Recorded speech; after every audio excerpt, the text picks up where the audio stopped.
reported to the FBI in 2020 is over $4.2 billion. That's billions with a B in online fraud was reported.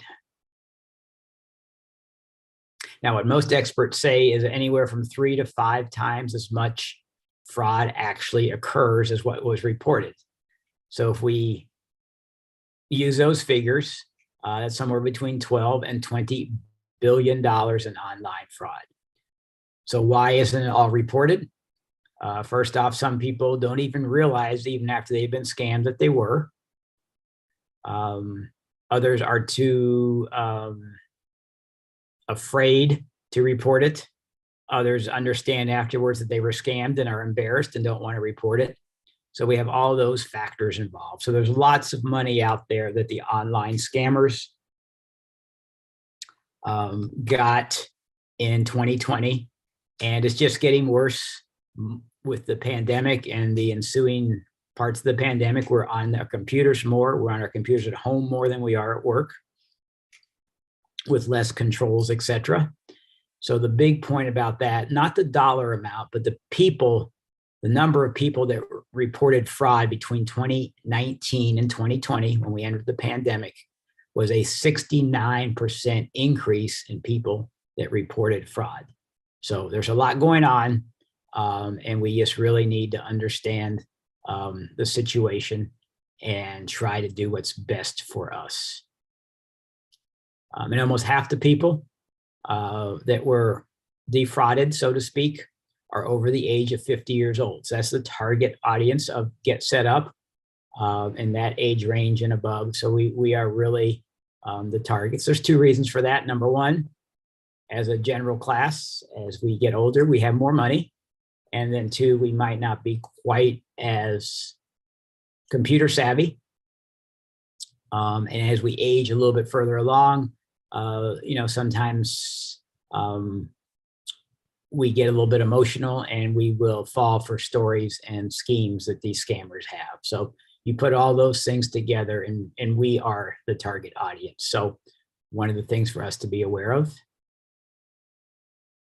So the most successful scam for those 60 years of age and over is that we agree to resolve a non-existent problem, and it's from tech support. So what will happen is we will get an email or we will get a phone call, and we respond to that email or phone call, and they tell us that there's something wrong with our computer.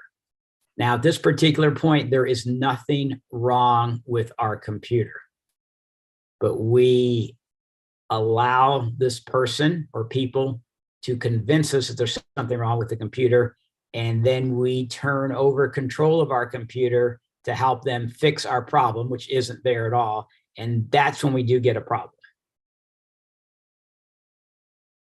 So that's just there's variations on that, but basically they're telling you there's something wrong with your computer and they can help you fix it. That is not the case. There's actually nothing wrong with your computer. So please, please, please, if you get any variation of this, somebody wants to get in and help you fix your computer, I would feel comfortable in telling you that almost every time there is nothing wrong with your computer. And if there is something wrong with your computer, you don't want to have somebody you don't know help you fix it. The other primary examples that they use, or other schemes that they use, is they tell you your bank account has been compromised. Somebody's gotten into your bank account. It hasn't happened until you let them get into your bank account, then it will be compromised. Or that you have a computer virus, which is a variation of the tech support. They say your computer already has a virus and they can help you get rid of that virus. So those are the most common ways that they enter and get us involved. And then we have no problems before, but we let them into our computer, so to speak. We open the door into our computer for them, and then we do have a problem. And of course, scammers are always evolving and changing. So you can see the last bullet point, COVID-19 related scams reported to the FTC. That's the Federal Trade Commission. There were over 270 scams just directly related to COVID, with the most recent numbers that have been reported. So the FTC, the Federal Trade Commission, is the government department responsible for sort of collating all the reports and everything. And we'll talk a little bit more about the Federal Trade Commission and how you can report something easily to them towards the end of this session. So questions, comments so far?